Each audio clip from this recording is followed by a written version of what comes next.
pronto. Estamos en el capítulo 1, párrafo 2 de la Confesión de Fe Bautista de Londres de 1689. Nos hemos dado a la tarea de tener un panorama de los libros que conforman la Biblia.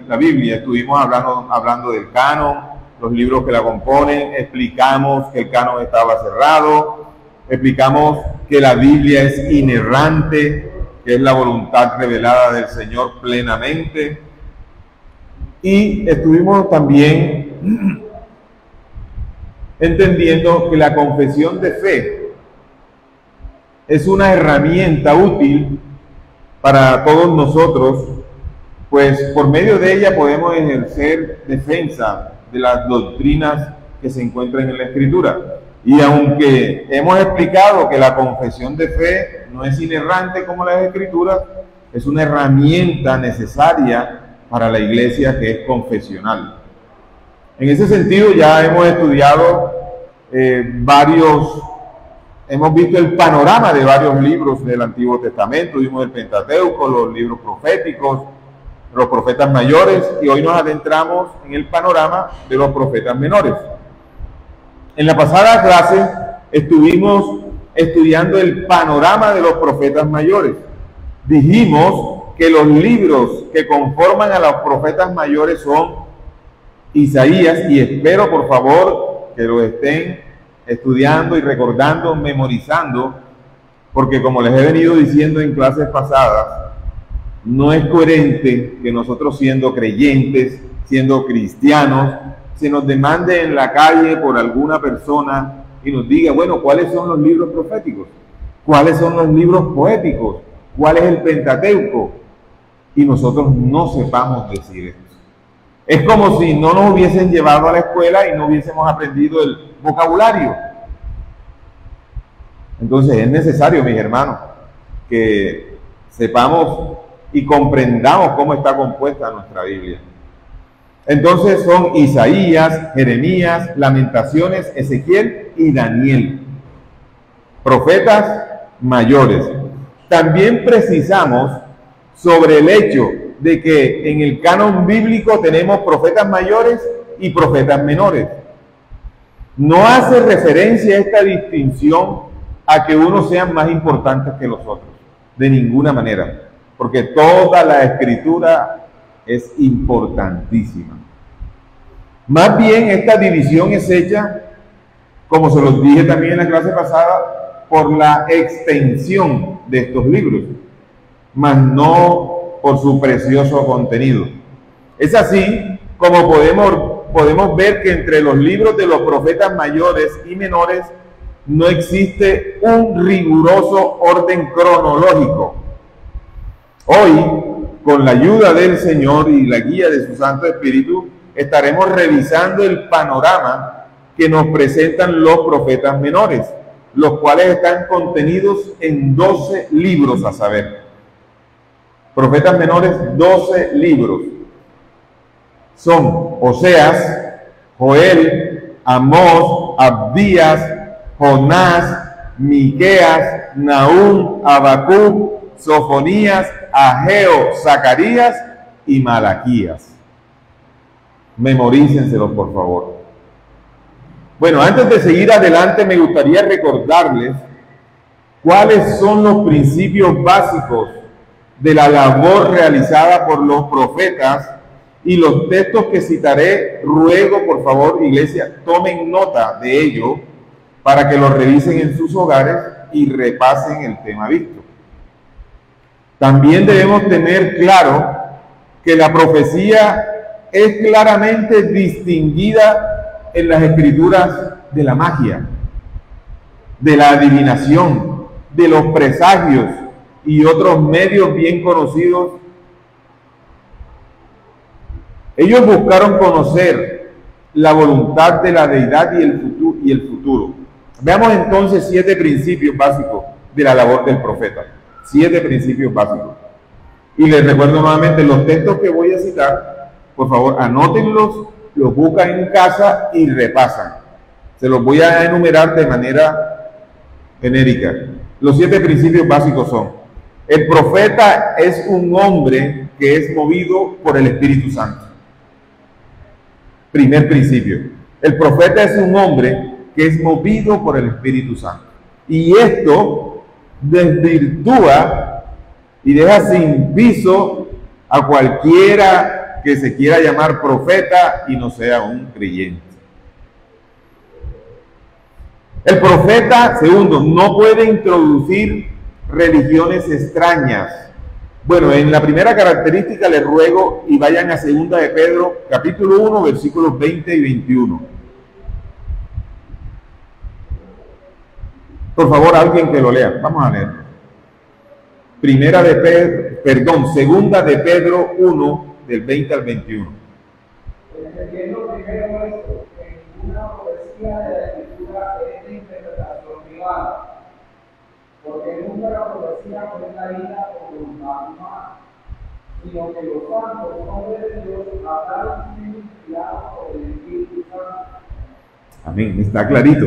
Esa es la primera característica, principio de la labor de un profeta. Ahora, el segundo principio es: el profeta no puede introducir religiones extrañas. Deuteronomio 13, el 1 al 5. Alguien lea, por favor. Deuteronomio 13, del 1 al 5.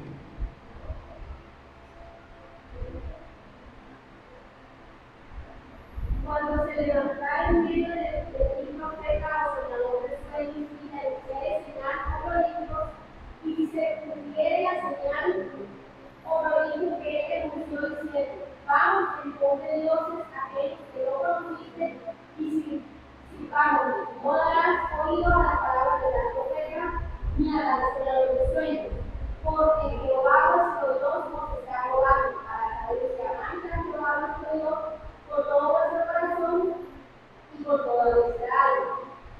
En pos de Jehová vuestro Dios andaréis, a él serviréis, guardaréis sus mandamientos y escucharéis su voz, y a él serviréis y a él seguirás. Tal profeta o senador de sueños ha de ser nuevo, por cuanto profetó que venió contra Jehová vuestro Dios, que te sacó de la tierra de Egipto y te rescató de casa de servidumbre, y trató de apartarte del camino por el cual yo acción que mandó que te diese, y así quitarás el mal de medio de ti. Gracias, mi hermana. Yo me hago una pregunta a la luz de este texto. ¿Cuántos falsos profetas hoy no deberían estar muertos? Bueno, el segundo principio sin duda va correlacionado con el primero, porque dijimos que el primero es movido por el Espíritu Santo. Entonces, ¿cómo los hijos de Dios podrán identificar cuando hay un profeta falso o no? Si este es movido o no por el Espíritu Santo. Ahora, para nosotros hoy día, y algo que hemos venido hablando, para nosotros no existe en este momento ni profecía nueva, ni absolutamente nada. Todo, ya lo hablamos, el canon está cerrado. La voluntad de Dios está totalmente revelada en las Escrituras. Si necesitamos que Dios nos hable, vayamos a las Escrituras. No necesitamos estar teniendo ni sueños, ni pesadillas, ni nada de estas cosas para que el Señor hable a nuestras vidas. Tercer principio: el verdadero profeta es el hombre cuyos oráculos vinieron a acontecer. Deuteronomio 18, del 20 al 22. Es decir, todo lo que el profeta de Dios ha dicho se ha cumplido. Mi hermano, no existe nada que Dios haya dicho y no se haya cumplido. Ahora nosotros como iglesia estamos esperando la segunda venida de Cristo y se cumplirá como se cumplió cuando Él se hizo hombre entre nosotros. Ahora, la habilidad para conocer el futuro pertenece única y exclusivamente a Dios. No pertenece a ningún hombre, iglesia. El profeta conoce las cosas venideras únicamente al grado que Dios se las da a conocer. Él no conoce más allá. Cuarto principio: la profecía es condicional. Alguien por favor lea Jeremías 18 del 5 al 11. Jeremías 18 del 5 al 11. Entonces vino a mí palabra de Jehová diciendo: podré yo hacer de vosotros como este alfarero, o casa de Israel, dice Jehová. He aquí que como el barro en la mano del alfarero, así son vosotros de mi mano, oh casa de Israel. En un instante hablaré contra pueblos y contra reinos para arrancar, derribar y destruir. Pero si esos pueblos se convirtieren de su maldad cuando la cara de yo no me arrepentiré del mal que había pensado hacer. Amén. Vale, está bien así. Bueno, mis hermanos, ¿por qué es condicional? El Señor en la profecía también nos daba unas advertencias. Él decía, si mi pueblo se arrepintiese, yo haré esto, esto y esto. Habían unas consecuencias y también habían unas recompensas, pero eso únicamente lo puede hacer el Señor. La cuestión que debe ser mantenida ante ustedes es, ¿se han cumplido las condiciones de esta amenaza o promesa? Recuerde que el Señor no destruyó a Nínive a pesar de la amenaza de Jonás. ¿Por qué? Porque se arrepintieron. Entonces podemos decir que la profecía es condicional en el sentido en que Dios la condicione. Quinto, los profetas vivieron antes e inmediatamente después de los exilios de Asiria y Babilonia. Las amenazas de destrucción fueron cumplidas en estas calamidades. El retorno prometido en el de Babilonia, vemos que Zacarías recuerda al pueblo posexílico que las amenazas contra sus padres fueron cumplidas. Él recordó eso. Les dijo, miren, Zacarías capítulo 1, versículos 5 al 6. Zacarías 1, del 5 al 6.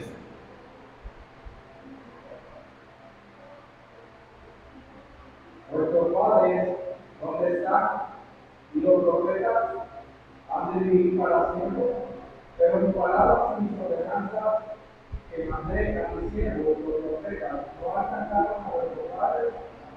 Por eso volvieron ellos y dijeron, como Jehová de los ejércitos pensó tratarnos conforme a nuestros caminos y conforme a nuestras obras, así lo hizo con nosotros. Amén, ahí está clarísimo. Otro principio de los profetas es que la primera venida de Cristo y el principio de la iglesia son temas importantes en la profecía del Antiguo Testamento. Iglesia, el Antiguo Testamento es la sombra de lo que había de ser. El Antiguo Testamento siempre nos habló entre líneas, a pesar de que se toquen otros temas, y también nos habló expresamente de la venida del Mesías. Y eso ya se cumplió. Es un tema fundamental, un principio fundamental de todo profeta. Romanos 1:2.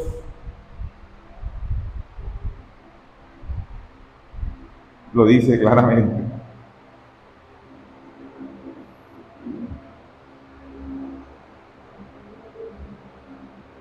Que él había prometido antes con sus profetas en la Santa Escritura. Total. Hechos 3 del 24 al 26, por favor. Hechos 3 del 24 al 26.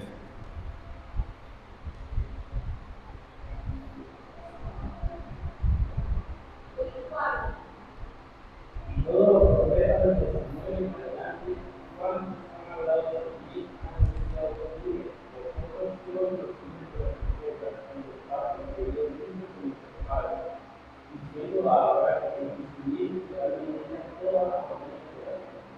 Amén. Ahí tenemos pues la promesa de esa preciosa simiente que es nuestro Señor Jesucristo. Y el séptimo principio es que la revelación final de Dios es dada a conocer ¿en quién? En su Hijo. Eso está en Hebreos 1 y 2. Bueno, quería tocarles estos principios para que estemos alineados con toda la labor profética. Ahora sí, entremos en nuestro panorama de los profetas menores. La designación para los profetas menores que es regularmente usada en las fuentes primitivas judías y cristianas, es denominada el libro de los 12. Y es evidente porque los profetas menores son 12, o los 12 profetas, así le dicen. Los libros de los profetas menores muestran un amplio rango de tipos literarios.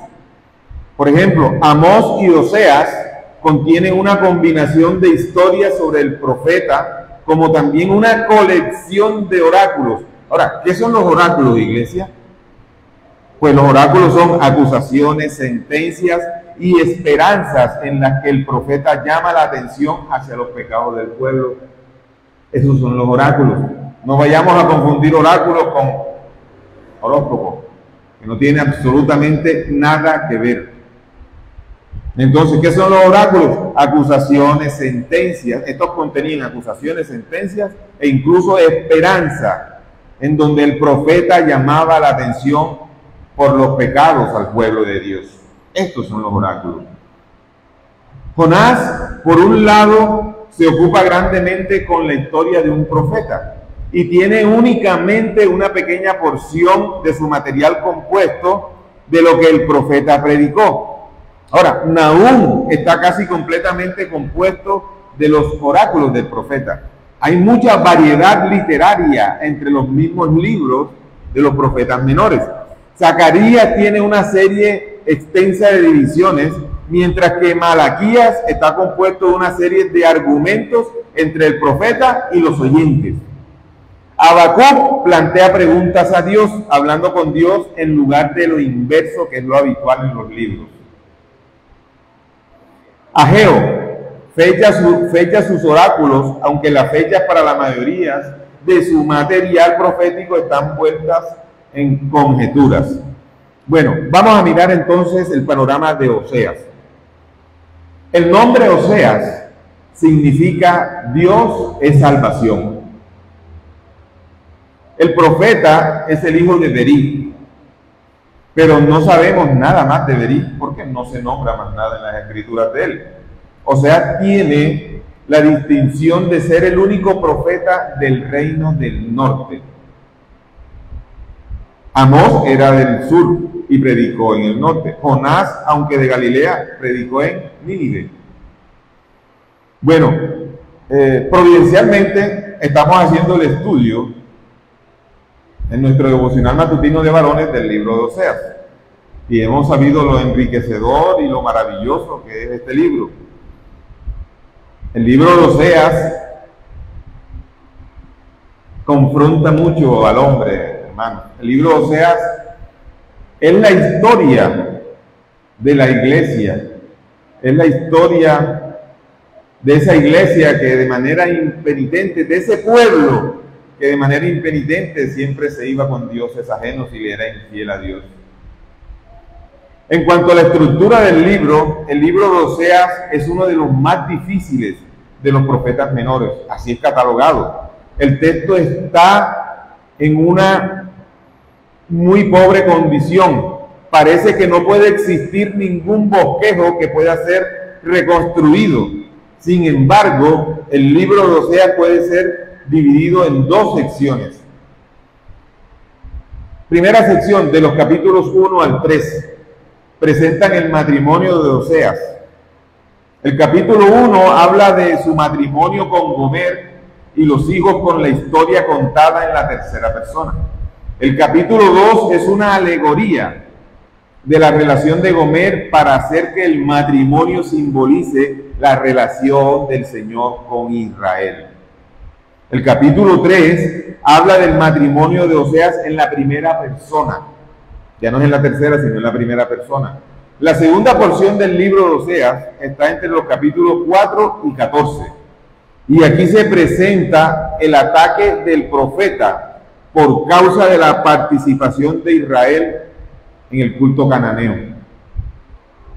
En cuanto a la familia del profeta Oseas, debemos decir que la vida de Oseas está hecha para servir de lección del mensaje que tenía que predicar.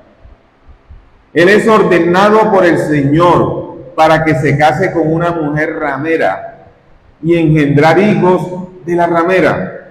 Él se casa con Gomer, la hija de Diblaim. A su familia le nacen 3 hijos, cada uno de los cuales se le da un nombre que es parte de la predicación del profeta. O sea, no solo lo mandaron a casarse con una prostituta, sino que cada hijo tenía el nombre el cual representaba una de las misiones del profeta.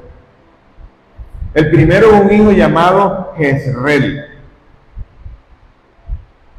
como una amenaza a la casa reinante que pronto iba a terminar. El segundo hijo es una hija llamada y no compadecida. Su nombre significa no compadecida. Esta es una amenaza de que Dios no se compadecerá y perdonará a la casa de Israel. Y el tercer hijo es llamado no pueblo mío,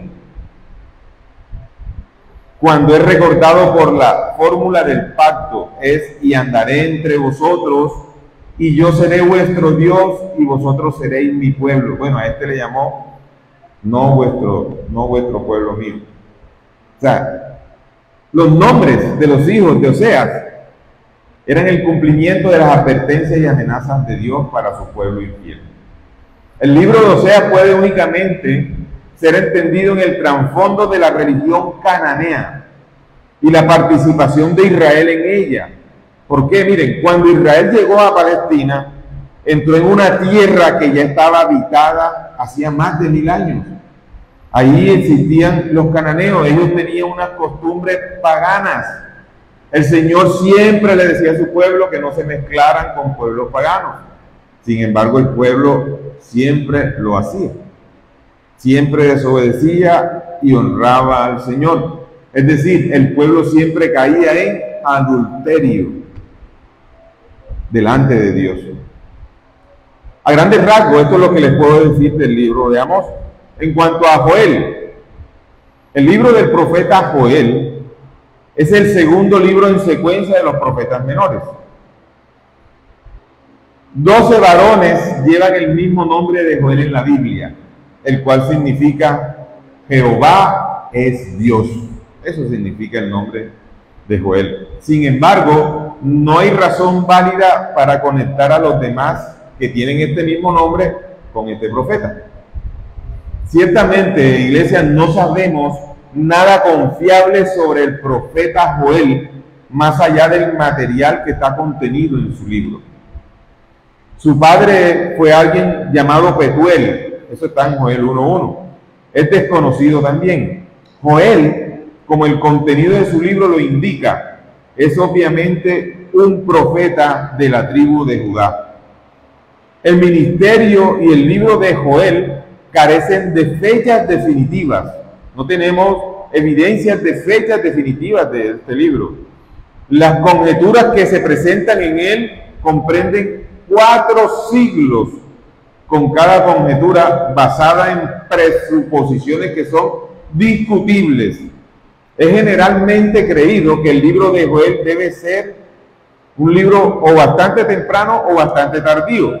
Y todo esto se los estoy diciendo para dejarles claro de que no tenemos una evidencia totalmente contundente que nos diga que el libro de Joel fue escrito exactamente entre tal año y tal año.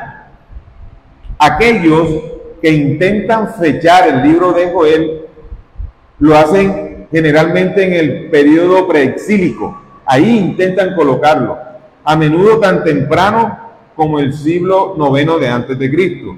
Esto hace que esté entre los libros primitivos de los profetas, porque señalan que los enemigos tratados en el libro son los filisteos, los fenicios, los egipcios y los edomitas. Entonces, de acuerdo al contenido del libro, así se pretende hablar de más o menos cuándo fue escrito. Joel fue estimulado por una severa plaga de langostas. Esto es lo que se trata en este libro, para explicar su significado y para llamar a su pueblo ¿a qué? Al arrepentimiento.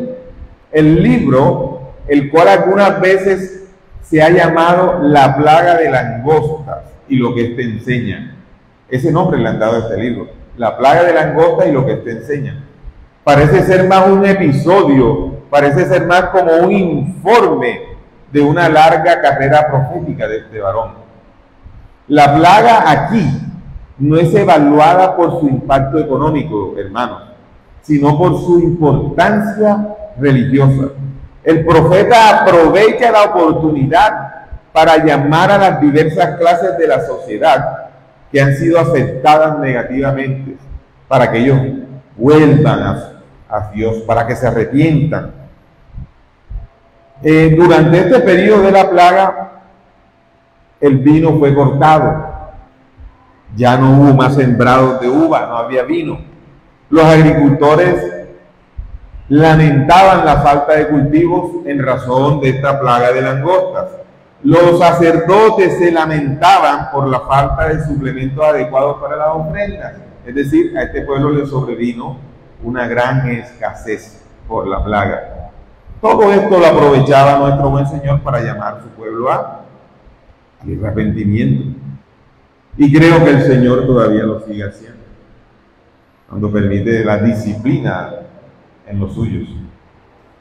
Este libro contiene 73 versículos y están divididos en 4 capítulos en la Biblia hebrea, pero son únicamente 3. Los capítulos 2 y 3 están combinados en uno. Siempre van a ser 73 versículos. La Biblia hebrea los divide en 3. ¿Qué es relevante en este libro para nosotros? ¿Qué debemos sacar de este libro para nosotros?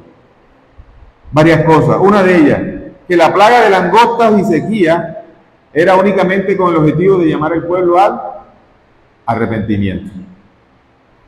Que el día de Jehová, él anunciaba el derramamiento del Espíritu Santo, incluso en este libro.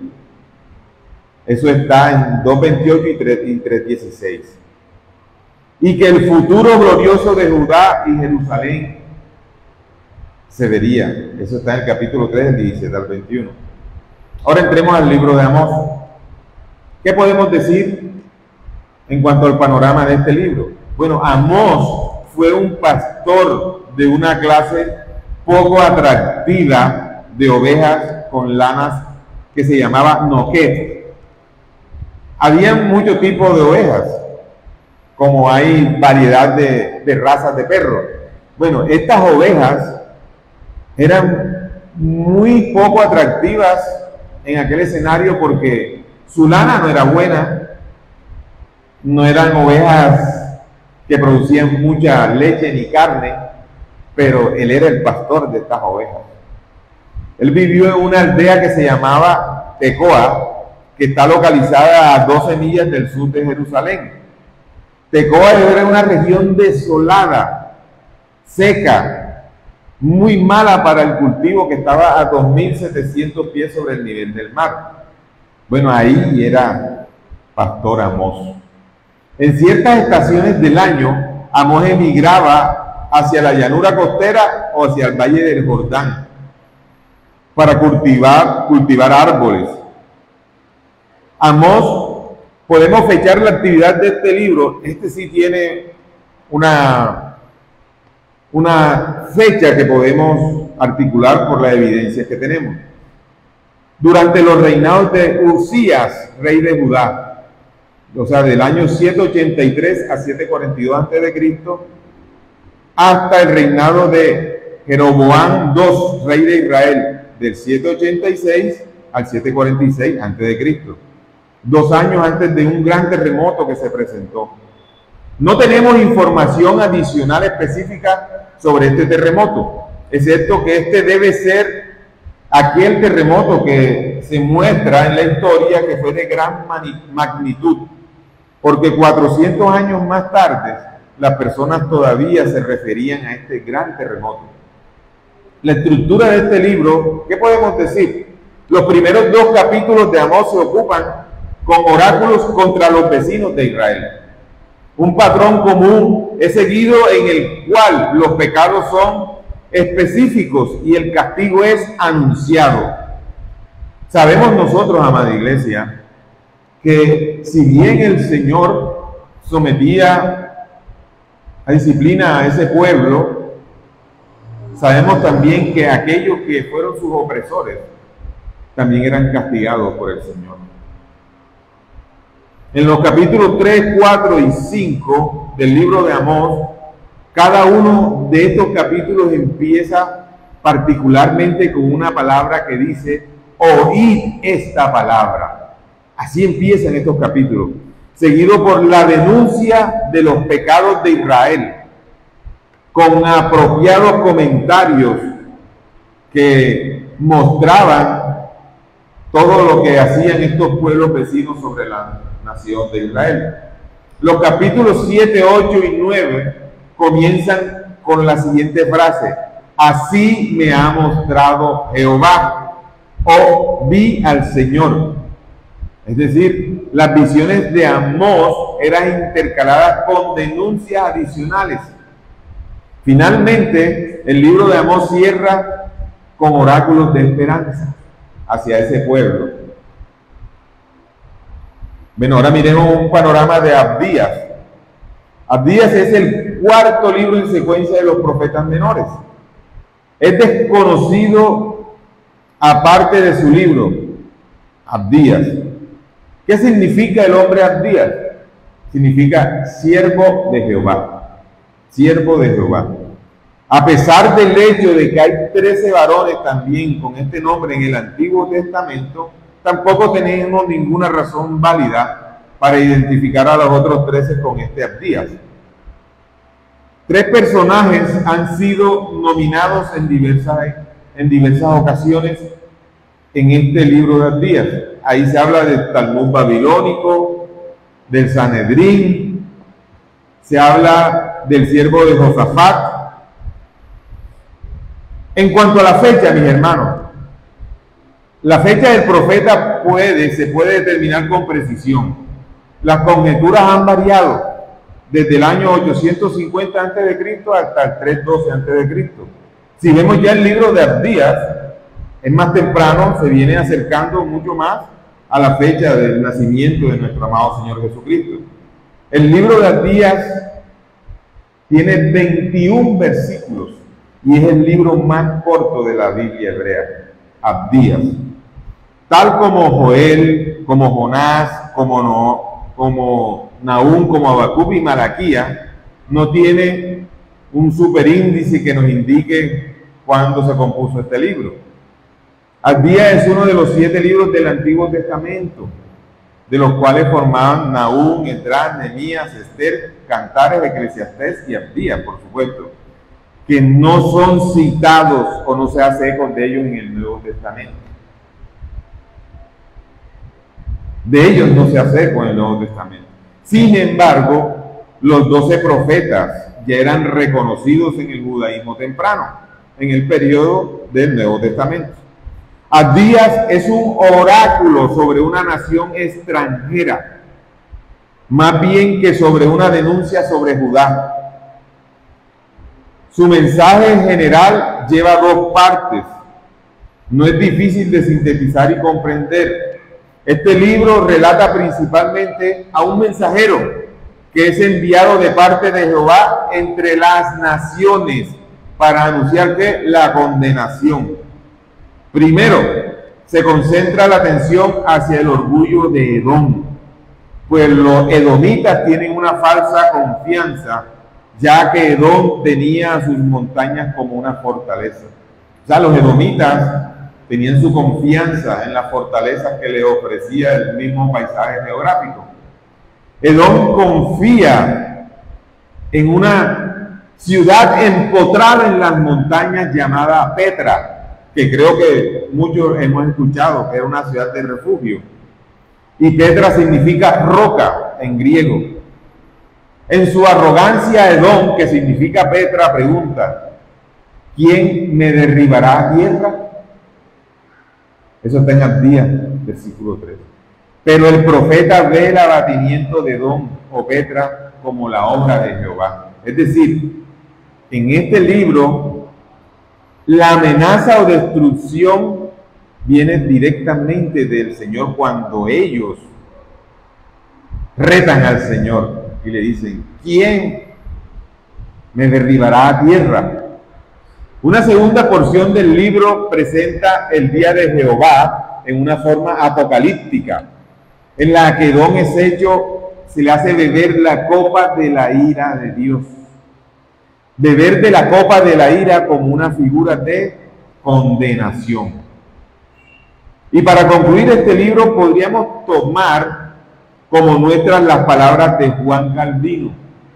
Juan Calvino expresó lo siguiente acerca de Abdías. Él dijo, el libro de Abdías era muy corto y no sugiere tantos sermones como los profetas más largos. Eso dijo Juan Calvino. Sin embargo, las lecciones no están ausentes, pues Abdías es un reproche permanente al espíritu que prefiere no involucrarse en los problemas de los demás. Pero es aún más una reprimenda para aquel que encuentra una alegría sádica en las desgracias de otra persona.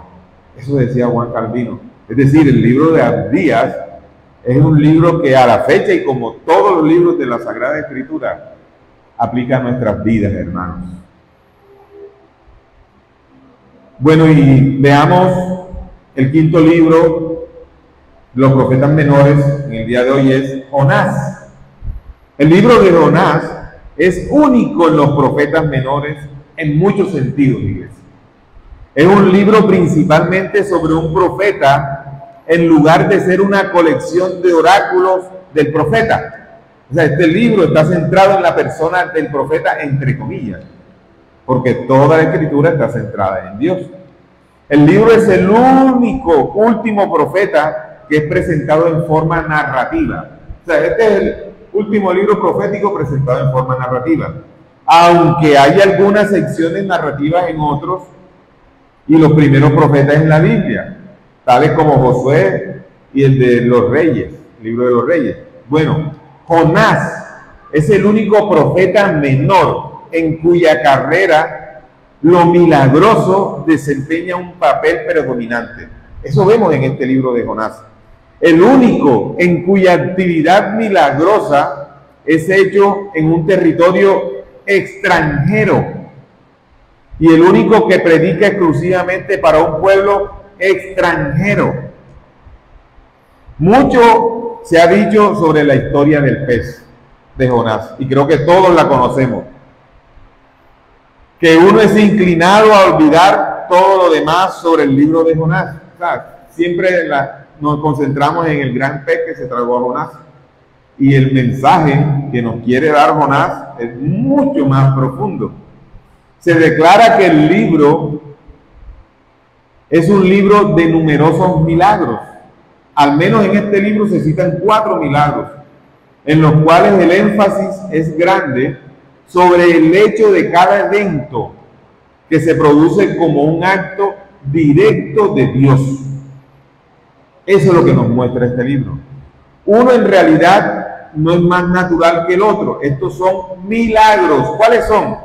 Tenemos primero la gran tormenta, después la calma, después el pez, y después tenemos otro milagro que se cita y es de la calabacera, en todos los cuales se muestra el poder de Dios.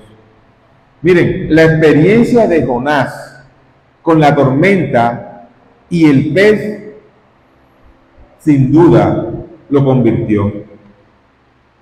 La segunda orden para ir a predicar a Nínive, en este caso fue obedecida.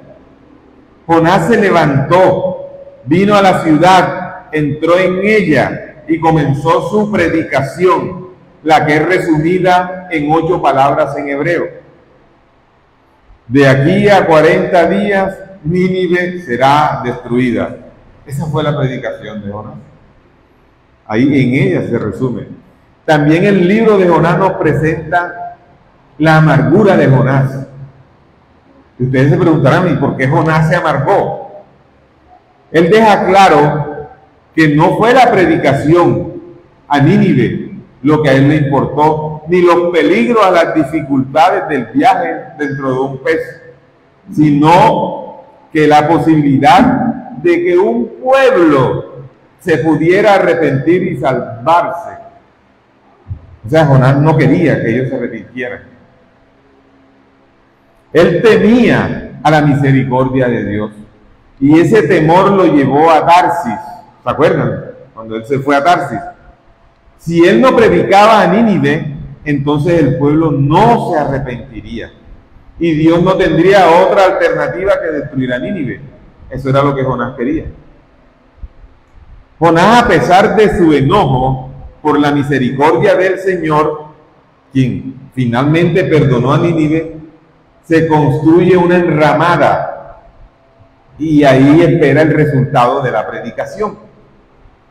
Él se coloca en una posición peculiar de ser un predicador, quien esperó no ser exitoso. O sea, él esperaba que lo que dijo de parte de Dios no produjera ningún efecto, el haber predicado a Nínive. La planta que el Señor hizo crecer para que él estuviera ahí debajo de ella, a Jonás no le agradó, sino que provocó que su enojo fuera aún más amargo cuando el Señor la cortó con un gusano. Pero miren, ni Jonás, ni usted, ni yo somos mejores que aquellos que fueron los habitantes de Nínive. Y Dios tiene misericordia de quien quiere tener misericordia. Él salvó por gracia y lo sigue haciendo por gracia. Si ven que su gracia está en las Escrituras desde el Antiguo Testamento, su gracia siempre ha operado en eso. Vemos entonces que un profeta convertido se volvió en un profeta poderoso. El efecto sobre la población supersticiosa fue fenomenal. Ustedes se pueden imaginar esos milagros, cómo los tomaron todos los supersticiosos. Desde el rey hasta la gente común se arrepintieron. Ayunaron y se sentaron en silicio y ceniza. Cabe anotar que este ayuno fue en señal de arrepentimiento, no como los ayunos que malinterpretan hoy día para pretender torcer el brazo del Señor. Jonás es el único personaje del Antiguo Testamento representado tomando un viaje en el mar Mediterráneo. Es el único, no encontraremos otro. Jonás es también el único profeta menor mencionado por el mismo Señor Jesucristo. Y es el único personaje del Antiguo Testamento comparado por el Señor consigo mismo. Esto lo encontramos en Mateo 12, del 38 al 41. Y bueno, el libro enfatiza. ¿En qué enfatiza el libro? En el universalismo más que cualquier otro profeta menor. En que el mensaje de Dios debe ser predicado al mundo. En esto enfatiza este libro. ¿Cuáles son para nosotros, cuáles deberían ser para nosotros las grandes lecciones de este libro de Jonás? Primero, la universalidad de la presencia de Dios. Dios está en todas partes, iglesia. Eso lo podemos comparar con los Salmos 139 del 7 al 12. Segundo, la preocupación de Dios por el hombre. Lo podemos comparar con Hechos 10:34. Y tercero, la naturaleza condicional de la profecía, que ya la vimos en otro profeta. Eso lo podemos mirar en Jeremías 18:7. Entonces, mis amados hermanos, en el día de hoy hemos visto 5 profetas menores de los 12. Nos quedan faltando 7 para terminar el panorama de los profetas menores. Y bueno, rogamos al Señor para que nos siga ayudando y nos dé fuerza para seguir en esta tarea, que en muchas iglesias no hacen el ejercicio de dar el panorama de cada libro. Y creo que es necesario que tengamos un panorama de ello. Dios ayuda a su iglesia. Si hay alguna pregunta, el Señor me ayuda, pues con el mayor de los gustos podría responder.